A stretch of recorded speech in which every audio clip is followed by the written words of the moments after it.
Well, good afternoon, beloved. This is the day the Lord has made. I will rejoice and be glad in it. I will delight myself in the Lord, who will give me the desires of my heart for every challenge that today brings. I will embrace the joy of the Lord as my strength and count it all joy. I will rejoice always. I will pray without ceasing. And in everything give thanks, for this is the will of God in Christ Jesus for my life. Good afternoon to each of you who has joined us on this, the City of Zion Enlightenment Study Time. We invite you to like and to share at this time so that someone else may be benefited and blessed by our time in the Word of the Lord. While you're getting your writing utensil and your notes and your Bible, I want to thank God for each and every one of you who has joined us so many weeks that today we are able to still come into your space and place of work or home after 15 months. And yet I want to commend you for being faithful and diligent to not just the City of Zion family, but to all of our partners, all of our friends that join us around the country. I want to say thank you for your faithfulness. Well, as we have been studying the disciples of Jesus under the canopy of the study of the book of Acts, chapters 1 through 12 at least, as we prepare to begin a new church. I hear a lot of times people talking about going back to church. Well, I don't believe, beloved, that we are going to be in a post-pandemic world anytime soon, as we see and hear this Delta variant raising up in 36 states now are in red. And it's important that we do not prematurely declare that what has kept us in a virtual way is over. So I want to lean in as we ready to study the word of the Lord, that you would be diligent, and that if you have not received the vaccine, I strongly recommend that you do so. They are saying to us that those who have not been vaccinated are the ones that are being incubated and ultimately losing their battles with life simply because they have not had the vaccine. And those of you who have, like my prayer is that you will continue to practice the protocols and encourage those you have influence with to get the vaccine, that we may move further toward the other side of this, as opposed to getting stuck and stalling in this place. So with that being said, I want to go right into the time that we will spend today. We've been dealing with James, and I know some of you are saying, well, you got at least 9 other disciples or apostles to deal with. Well, you're about right, but I have learned that it is not how fast we go through it or them that is important. It is that it goes through us. And as a disciple that is merely leading other disciples, my desire and endeavor is that we would know more about the men that Jesus chose to use to change the world. Because I still believe, beloved, that God is calling men and women to change the world. And so we have been using 3 particular foundational principles for looking at the lives of, we've looked at Peter, we've looked at Andrew, and now we have anchored on James for the last times we've been together. And today we will spend time wrapping up prayerfully and possibly not our talk with James. But what we have been looking at, for those of you that this is your first time, we have been looking at 3 areas in the lives of each disciple or apostle. First of all, we look at their background. And one of the things that we looked at in the background of James was that he, of course, was the brother of John. He was a fisherman he was the son. James and John were the sons of Zebedee, called the sons of thunder, Boanerges, if you will, because of their fiery spirit or temper even. And we've learned that about them. And we learned that he was one of Jesus' closest companions, for as we have talked, that James, Peter, and John were what they call the inner circle. And we learned that about his background. And we learned that he is mentioned less than 20 times in the New Testament, and yet we did conclude and surmise that it is not how often one is mentioned that gives credence and credibility to their life, but it is the content that they produce. And so that is what we have unearthed and looking at the background of James's life. However, then we look at the second thing, look at notable incidents in his life. And we are in the midst of doing that, and we will continue to do that today. And then throughout our time, we always look at, thirdly and finally, look at how we compare to him. And I pray, beloved, as we have talked the last week on James, that James is called the Great because there were other apostles named James, and to distinguish and to differentiate from the others, he is called the Greater. Now, we said that that doesn't mean the others were less valuable or he was more important, but it is one of the ways that they noted that he might have been older or even taller in stature. And yet that does not in any way, shape, or form say that the others are not as important. And yet we know that Jesus called him, Matthew chapter 4, verses 21 and 22. We talked about that. And that James was one of the ones that was chosen. And one of the quick references and comparisons that we can make about James and you and I is that we have been chosen by the Lord to change the world. And I want to jump in real quick right here, knowing that you, my brother, my sister, have been called to change the world. It is important that in this time that we have been quarantined and prohibited for the last 15 months, that we do not miss the meaning and the message in all of this. And that is that God is still in control. I'm trying to keep myself from getting excited right here. But it is important that we know that this is still God's world. God is still on the throne and still in control. Come on, put some clapping hands right there on your screen.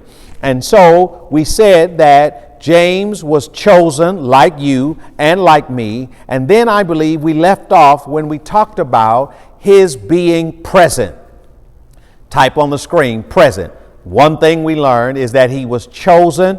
He was one of the close companions of Jesus Christ, as well as he was present. That means that he got a chance to have a front row seat in places with Jesus that others did not have. Don't run past that. It's important and significant that when God gives us front row seats on what he is doing, that we don't miss our moment. And I don't know who I'm talking to today, but I pray that you haven't whined and wandered and through all of this to the point where you're asking yourself, why am I still going through this? Why am I still going through that? Because one thing that we know about being a disciple and the disciples is that discipleship must be taught, and it is a learned thing. And then secondly, discipleship is the family business. After salvation, beloved, the next greatest thing I believe that the body of Christ must immerse herself in is discipleship. Now, discipleship is not inviting somebody to church, because we haven't been able to do that, have we? But discipleship is meeting people where they are, coming alongside them, walking with them where they need to go, and journeying with them without criticism, without judgment, but with a care, compassion, and concern. Type that on the screen. Care, compassion, and concern. You do not have the luxury to look down on somebody because of where you meet them or where they are on their journey, because their story is tailor-made for them as yours is for you. And so we have concluded that James, because he is a part of the inner circle, Peter, James, and John, he gets a front row seat. He's privileged. We started looking at this in Mark chapter 4, around verse 35 and a few of the following verses, where verse 37, he says, he did not let anyone follow him except Peter, James, and John, the brother of James. So Jesus privileges James by inviting him into spaces and places where others were not privileged to go. And I believe we have shared that when you have the privilege of proximity, do not abuse it. And I'm talking to all of our staff people, all of the people who are armor bearers, all the people who are privileged to see the behind the scene of ministry, to see your pastor, your leader, your teacher in ways that everybody does not get to see them. Do not take it for granted and suffer from loose lips. It's important that you hear me clear. When you know, you don't say. And when you say, you don't know. And that's important. I'm on my way to somewhere with this.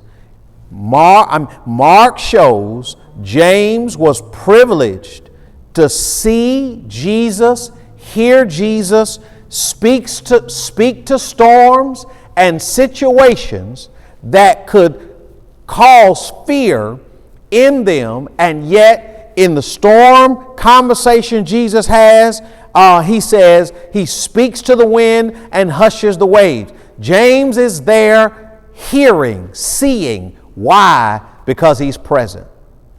It's important that we do not miss being present.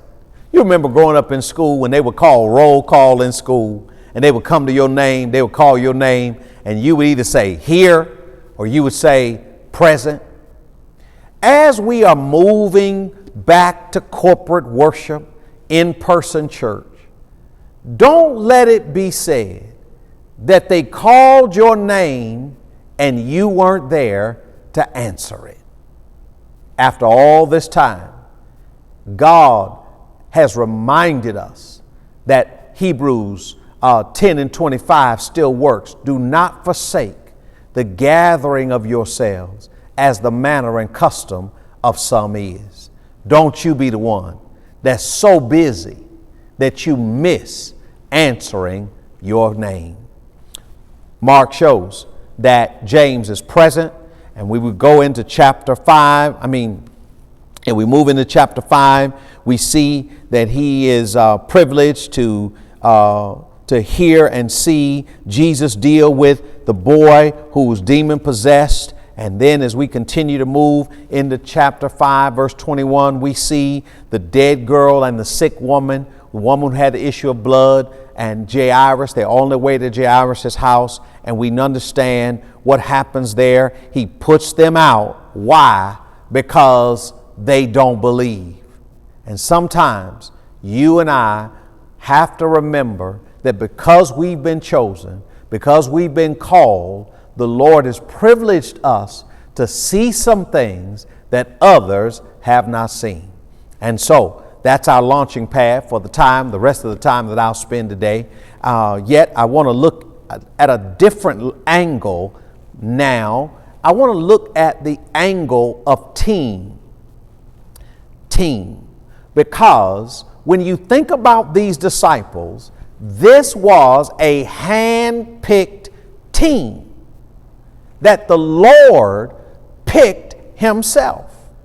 And I'm an ESPN guy. I watch all of the prophets on ESPN. You know them, Stephen A. Smith and Cedric Perkins, I believe that's his name, and then all of them, Jalen Rose, and all of them were what I call ESPN prophets, because they just know everything, and yet it's easy to know everything and you don't have to go out there and play.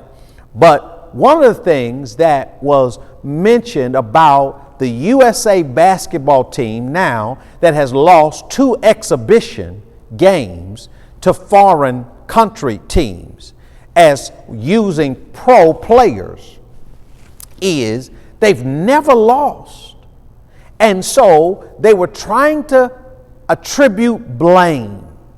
Some said Coach Popovich deserves some of the blame.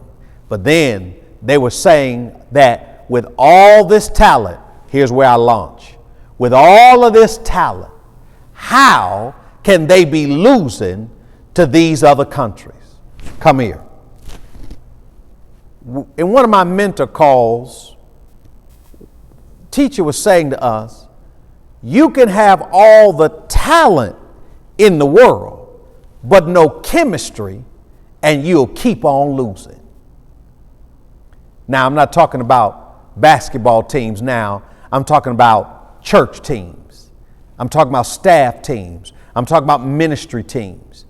You can have all the talent, all the gifted people you want, but if they can never coalesce and come together around the concept of team, you will lose every time.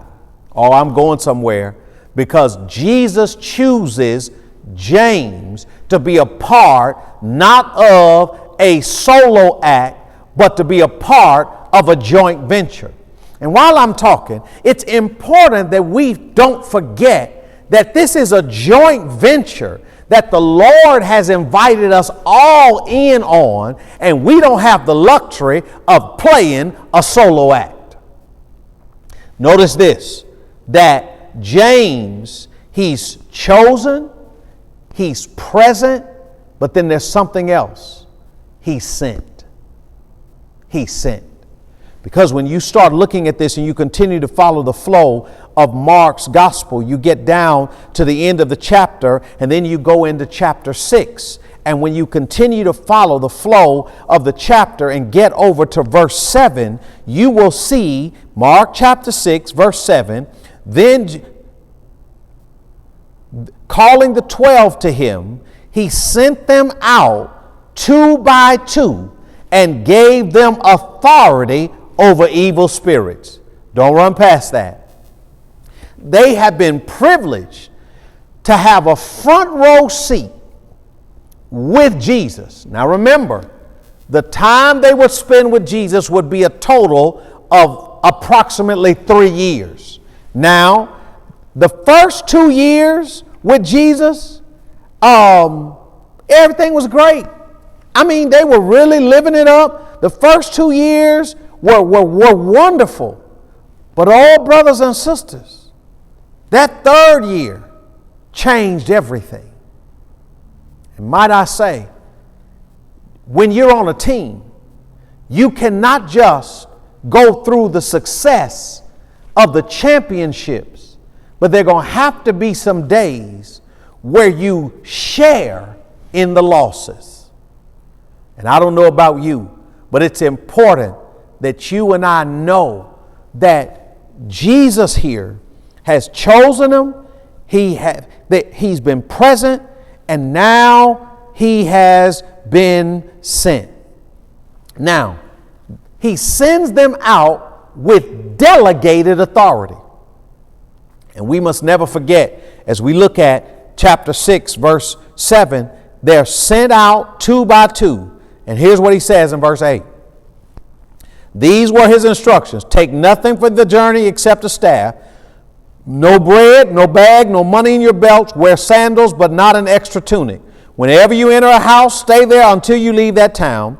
And if any place will not welcome you or listen to you, shake the dust off your feet when you leave as a testimony against them.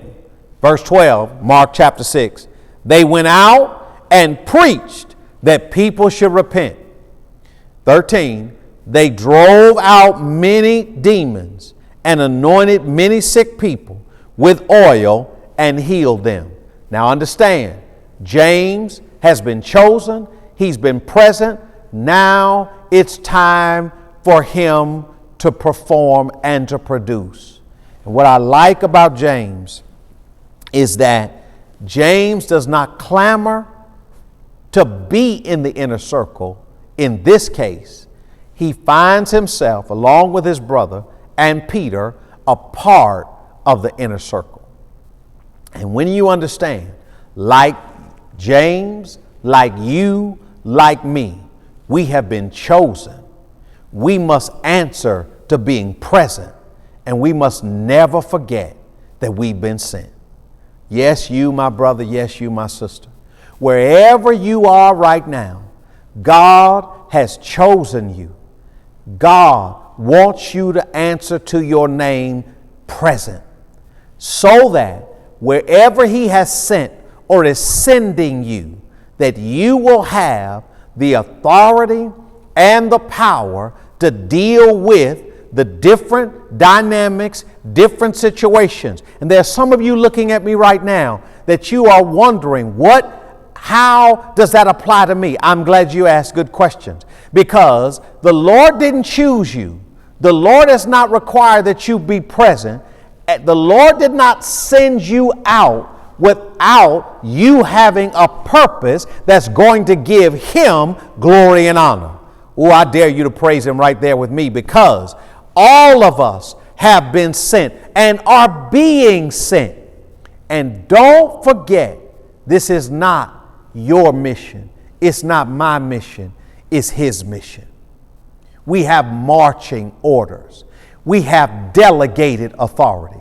And when you understand as a child of God, you have delegated authority. I like this because it says, and they went out and preached. They drove out many demons and anointed many sick people with oil and healed them.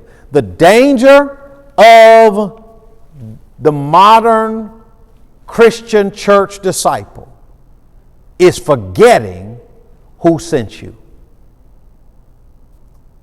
It's forgetting that you are on assignment. But I'm not a pastor. I'm not a preacher. Listen, that doesn't matter. What matters is wherever your circle of influence is, you've been sent there. You are sent wherever you work, wherever your job calls you to be. You have been sent there for a reason and a season. So you have to understand that as James, like you and I, are sent. Now, they preached, they drove out demons. Why? How? Because they were chosen, they were present, and they were sent. I know my time is running out now. I've got about 3 or 4 minutes at best. But understand, beloved, that you and I must never forget, as a disciple of Jesus, that we get our instruction from our Father.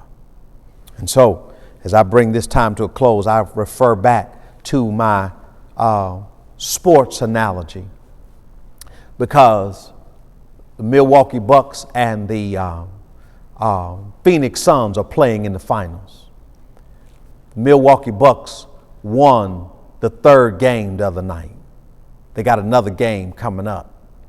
But understand, they were down 2 games.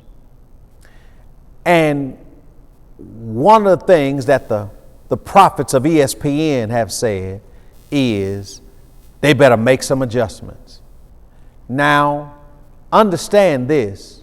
The season is coming to a close, and you'll be tempted to think that in the championship games, in the finals, what adjustments are we going to make? And the other night, the coach of the Milwaukee Bucks went in at halftime and made the necessary adjustments for them to win the game. Come here.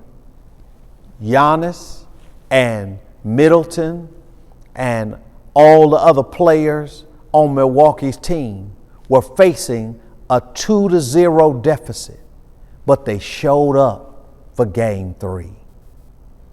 And understand, beloved, sometimes you just got to show up in order to win.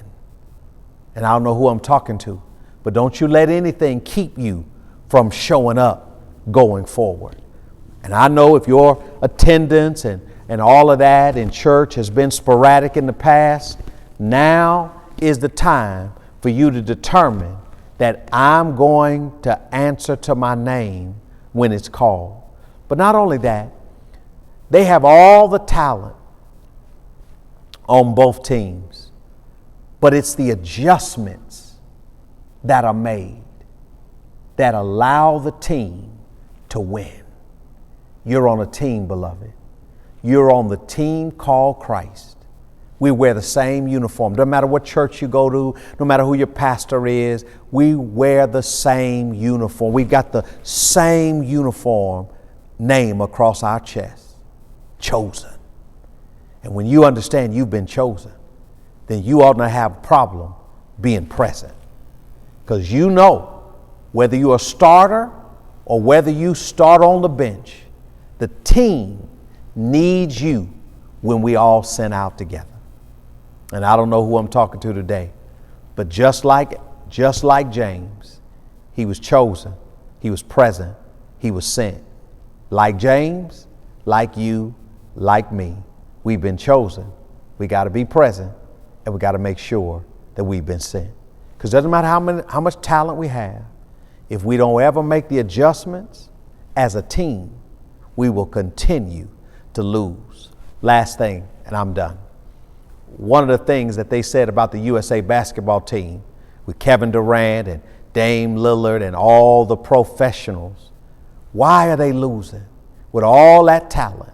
And here's what one of the prophets on ESPN said: they don't have chemistry.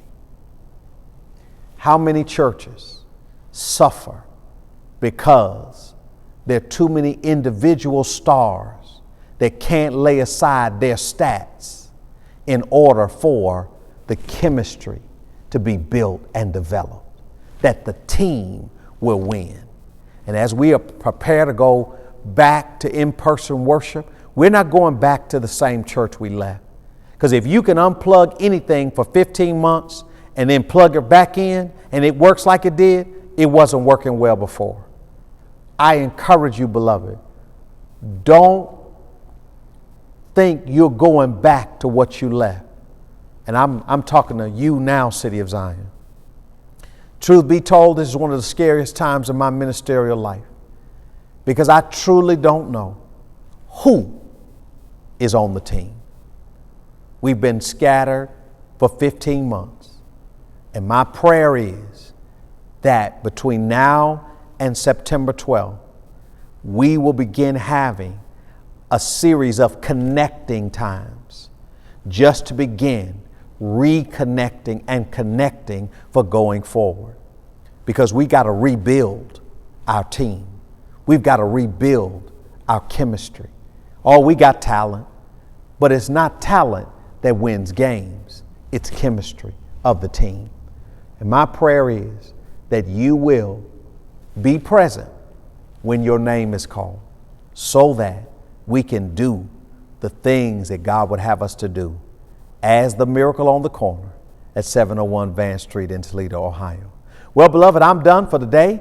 I want you to give the Lord a hand clap of praise and get ready to give. It's time to sow. It's time to return the tithe. It's time to sow our offering into good soil. You can give according to Cash App, and yet you can mail your gift to 701 Van Street, Toledo, Ohio 43602. But I want you to know we've got some great and awesome and magnificent things coming forward and coming to you in the very near future, ways to give so that your giving can be done easier. But until then, you can still text the word citizen to 71441 and follow the prompt, and your giving is safe, your giving is secure. But I want to challenge you, be faithful in your giving. be faithful in your returning the tithe. The tithe is holy. It belongs to the Lord. And I know if somebody borrows your car and doesn't return it, you're going to consider it stolen. Well, the Lord has given us opportunity to have jobs. And when we receive our income, it's proper to return a portion of that unto the Lord. And yet when we don't, it should be considered stolen. So I pray that you know that giving is worship here. And when you give, you are able to see. We're almost there. The paint project is almost finished. All of the projects that you have funded in the last 15 months, the buying of the new boiler, the paving of the parking lot, just the general maintenance upkeep. There are things that we didn't plan on having to do that you have helped us do. So I pray you know when you sow into this soil, I promise you, you can see what it is that we're doing with your tithe and with your offering. Well, beloved, I want to say, get ready. Join us this weekend for worship virtually. And I promise you, the word is going to bless you. I'm excited about preaching and teaching Acts chapter 3, beginning at verse 11, because I believe we've seen too much not to give God praise and to give God glory. So I pray that you're going to join me this coming weekend in worship and that you are readying now for September 11th, 2021. It's our Come Back Better community celebration. We have a lot of things going on that day, that Saturday, and then that Sunday. It's our Come Back Better campaign in effect. We're coming back to the campus and for in-person worship. So I pray that you'll save that weekend. I know you're going to have Labor Day, but I'm giving you time to catch flights and not feelings between now and September 11th. But that Saturday, we're going to have a block party like none other. So save the date,